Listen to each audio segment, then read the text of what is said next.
Fundação Vale apresenta.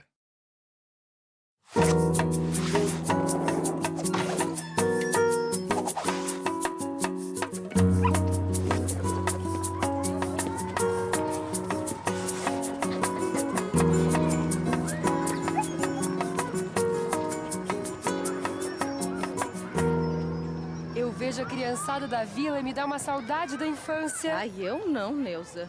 Credo, Elvira, você, uma professora, dizer isso? Que insensível. Ah, não é isso. É que faz tanto tempo que eu nem me lembro mais.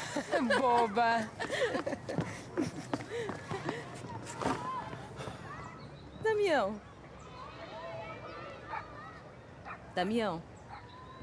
Tá me ouvindo? Desculpa, eu tive um dia péssimo no trabalho. Dia péssimo todo mundo teve. Eu, por exemplo, passei o dia na feirinha e não vendi quase nenhum artesanato.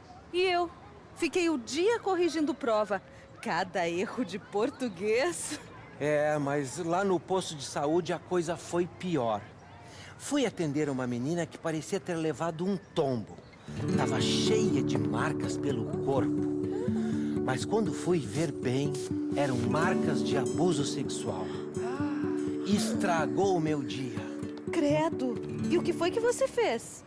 Fiz o que podia fazer naquele momento como enfermeiro. Executei o procedimento padrão de exame indicado pela Organização Mundial de Saúde e encaminhei para uma equipe multiprofissional, médico, psicólogo e assistente social. Ainda bem que essa criança foi pro posto de saúde para receber atendimento. Mas tem outros espaços que também podem servir como locais de escuta da vítima. A delegacia, a escola, a própria família. Além do dever moral, a gente também é obrigado a dar esse encaminhamento. Está no Estatuto da Criança e do Adolescente. Ainda bem que esse tipo de coisa não acontece tanto hoje em dia. Você que pensa, Neuza. Lá no colégio onde eu trabalho, já ouvi uma história de criança que sofreu abuso. E outra, isso pode acontecer em qualquer lugar. E por mais incrível que pareça, principalmente dentro da família. Por isso é fundamental ter vigilância constante. Como é que pode ter tanto se a gente ouve falar tão pouco nisso? Os números estão aí para quem duvida. Em 2013, o Disque Denúncia Nacional registrou mais de 120 mil denúncias de violações de direitos de crianças e adolescentes, uma em cada 4 de violência sexual. Há uma estimativa de que 27 crianças e adolescentes de 10 a 19 anos sofram abuso sexual por dia. Isso fora quem não é atendido pelos hospitais, postos de saúde e outros serviços da rede de proteção que ninguém fica sabendo. Gente, então o problema é mais grave do que eu pensei. Infelizmente, tem muitas formas de violência sexual, como, por exemplo, o abuso sexual e também a exploração sexual. Mas qual a diferença do abuso para a exploração?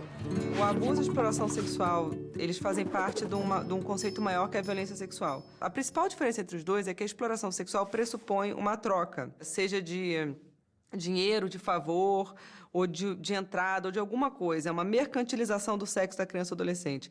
Já o abuso, ele normalmente acontece quando a sexualidade da criança ela é invadida por um adulto ou por uma pessoa maior para sua gratificação sexual. Quando a gente fala de abuso sexual, não necessariamente pressupõe, o ato carnal, a penetração. Ele pode ser através do assédio sexual, do voyeurismo, do exibicionismo, que é quando o adulto tem, por alguma razão, desejo de mostrar seus órgãos sexuais ou posições sexuais para uma criança ou adolescente. Hoje é muito comum você falar que qualquer abuso sexual contra a criança ou adolescente é pedofilia e qualquer agressor é um pedófilo.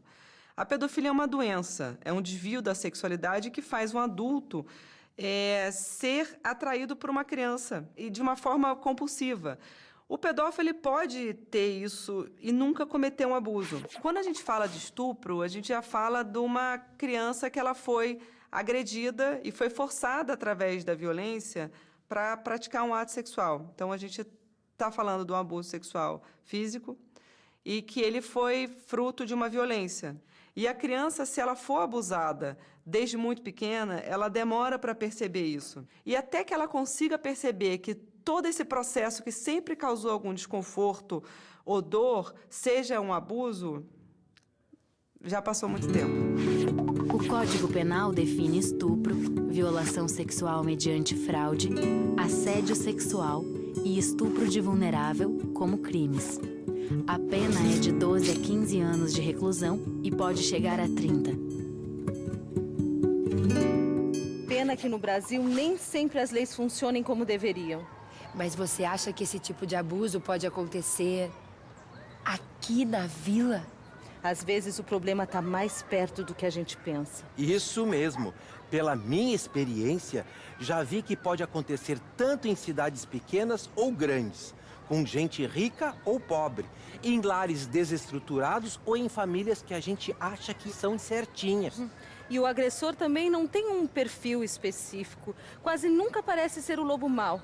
Por isso, é uma questão de todos. Todos têm que participar. 61% das vítimas de abuso sexual são meninas, sendo que 39% delas têm menos de 11 anos. E aquele caso da menina do posto, Damião, como ficou? A gente lá no posto notificou o Conselho Tutelar e agora a Delegacia de Proteção da Criança e do Adolescente já está investigando. Gente, mas em que mundo eu vivia? Ah, muita gente também não percebe, Neuza. Importante é você ficar ligada a partir de agora. Isso aí, vou abrir minha cabeça. Nem que tenha que abrir a cabeça com uma bolada.